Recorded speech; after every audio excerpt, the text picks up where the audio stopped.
प्रिय व्यूअर्स, परीक्षा expert official channel के डेली स्टैटिक जीके सीरीज में आपका स्वागत है।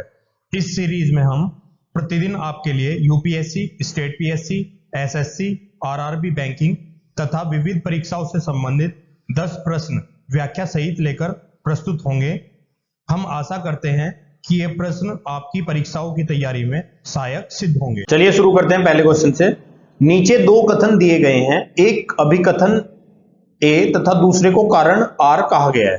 कथन ए, विंध्य क्षेत्र के पाषाण युगीन लोगों ने नूतन भूतल काल के अंत में गंगा घाटी में प्रव्रजन किया। कारण आर, जलवायु परिवर्तन के कारण इस काल में शुष्कता का चरण था। ऑप्शन ए तथा आर दोनों सही हैं तथा आर ए का सही स्पष्टीकरण है। ऑप्शन बी, ए तथा आर दोनों सही हैं परंतु आर ए का सही स्पष्टीकरण नहीं है। ऑप्शन सी, ए सही है परंतु आर गलत है। ऑप्शन डी, ए गलत है परंतु आर सही है। इसका सही आंसर है ए तथा आर दोनों सही हैं तथा आर ए का सही स्पष्टीकरण है। एक्सप्लेनेशन देख लेते हैं। जी.आर. शर्मा ने सराय नाहर राय में खुदाई के बाद यह अवधारणा दी कि नूतन भूतल काल के अंत में सूखे के कारण विंध्यन क्षेत्र में भोजन की कमी के कारण लोगों ने गंगा घाटी क्षेत्र में प्रवास किया था। नेक्स्ट क्वेश्चन देख लेते हैं। भारतीय पुरातत्व सर्वेक्षण निम्नलिखित में विभागों या मंत्रालय में से किसका संलग्न कार्यालय है? ऑप्शन ए संस्कृति, ऑप्शन बी पर्यटन, ऑप्शन सी विज्ञान और प्रौद्योगिकी, ऑप्शन डी मानव संसाधन विकास। इसका सही आंसर है ऑप्शन ए संस्कृति। एक्सप्लेनेशन देख लेते हैं। भारतीय पुरातत्व सर्वेक्षण संस्कृति मंत्रालय के अधीन एक विभाग है। नेक्स्ट क्वेश्चन देख लेते हैं। भारतीय पुरातत्व का जनक किसे कहा जाता है? Option A Alexander Cunningham, option B John Marshall, option D Mortimer Wheeler, option D James Prinsep. इसका सही आंसर है option A Alexander Cunningham. Explanation देख लेते हैं। अलेक्जेंडर कनिंघम को एक ब्रिटिश सेनाधिकारी के रूप में बंगाल इंजीनियर्स के साथ काम करने के लिए तैनात किया गया था। उन्हें ही भारतीय पुरातत्व के जनक के रूप में जाना जाता है। नेक्स्ट क्वेश्चन देख लेते हैं। राष्ट्रीय मानव संग्रहालय कहां पर है?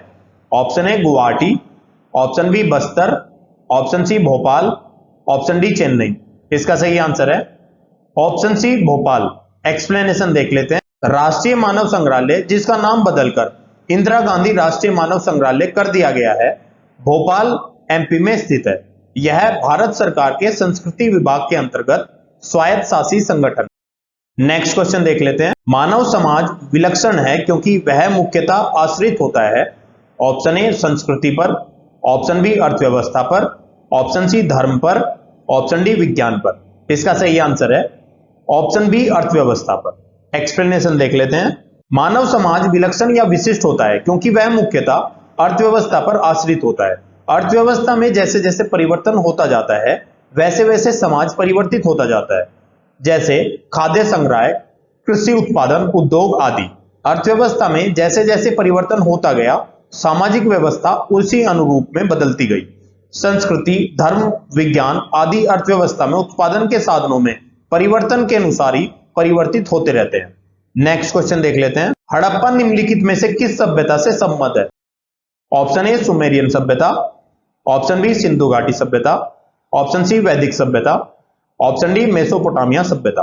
इसका सही आंसर है ऑप्शन बी सिंधु घाटी सभ्यता।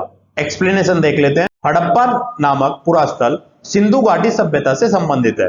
इस सभ्यता का प्रथम पुरातात्विक प्रमाण हड़प्पा से प्राप्त होने के कारण सैंधव सभ्यता को हड़प्पा सभ्यता के नाम से जाना जाता है।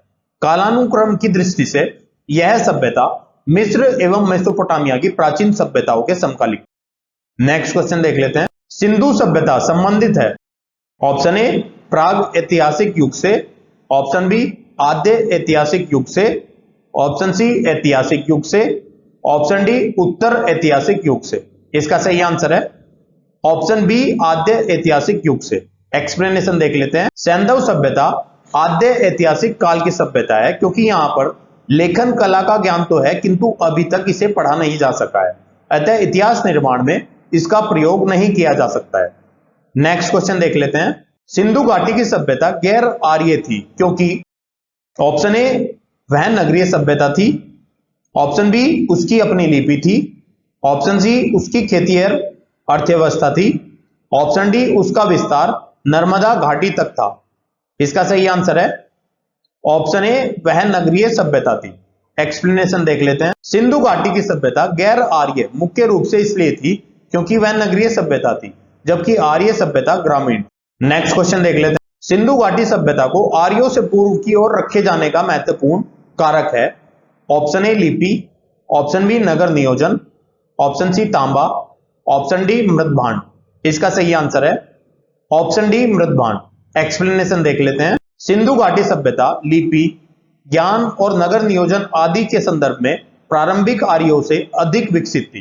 पुरातात्विक साक्ष्यों में अलग अलग काल में पाए गए मृदभांड ही सिंधु घाटी सभ्यता को आर्यों से पूर्व का सिद्ध करते हैं।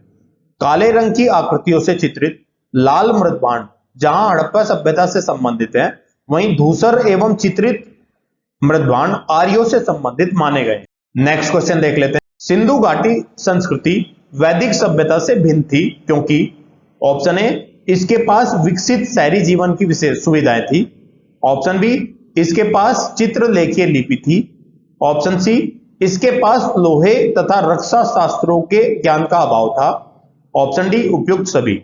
इसका सही आंसर है ऑप्शन डी उपयुक्त सभी। एक्सप्लेनेशन देख लेते हैं। सिंधु घाटी संस्कृति वैदिक सभ्यता से अनेक बातों में भिन्न थी। सिंधु घाटी सभ्यता नगरीय थी, जबकि वैदिक सभ्यता ग्रामीण थी। सिंधु सभ्यता की लिपि भाव चित्रात्मक थी।